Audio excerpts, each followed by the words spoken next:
All right, hello friends. I did not do the starter this morning on camera, but we are day 4. So days 4 through 10 on my recipe states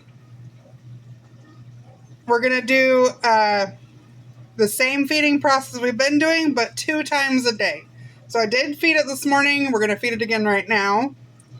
On day 7, the portion of the starter that's removed from, which is the discard, can actually start being used in recipes. So I will save the discard on day 7, 8, and 9, and then probably this next Friday we will try and make a recipe with our discard. On day 7 through 10, we should see some growth. It should be doubling in size and ready to add to bread by day 10. We will see what happens. Sometimes it doesn't always happen that way. It could take up to three weeks to a month. So we're just going to let it take its time. I'm not going to video probably again until day 7, just because we'll actually save that discard, and I'll show you what I'm going to save that in. It's just a repeat, same thing over and over and over again. So I will do this, and then I'll see you again on day 7. So here is our starter, day 4, second feeding. It's getting some nice airy bubbles in there. You can see them popping. Looks good. So we're going to take half of this out. It's starting to get really light, and it's more of a gooey texture. And it's starting to smell like sourdough now. It's starting to. All that bacteria. I've read a lot of things online before I started this. A lot of blogs and recipes, and I'm just kind of using this one as a guideline.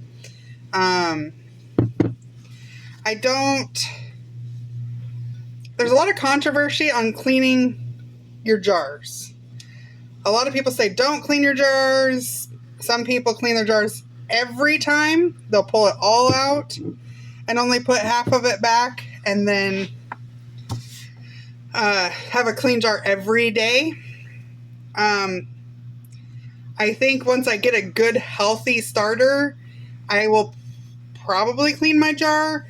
I know there's a lot of people that don't clean them at all, that never have. They have been using the same starter jar, never cleaned it for, a year or more. So I don't know if I want to go a whole year, but after we get a good healthy starter and it's going to stay, I will probably pull everything out, give my starting jar a good cleaning and sanitize it, and then put that good bacteria right back into it. So it's looking really good. There's no discolorations or anything like that in the top of my dough. And hopefully in the next few days we'll start getting some hooch on top, which is that clear liquid. That is good. We don't want a pink or orange liquid. That is, or anything fuzzy. So fuzzy is mold. Pink liquid on top instead of like a clear is mold. Orange is also mold. Those are things that aren't safe. So we just really have to watch the top color, our hooch color. Get this stirred up here. And then we'll get it set, and we will get it good and mixed. It's nice and thick in here. It's always thick right after you stir it up. I just think that if I cleaned my jar every time, I'd be introducing more bacteria and more bacteria and more bacteria, and we don't want that. We want that good, healthy bacteria.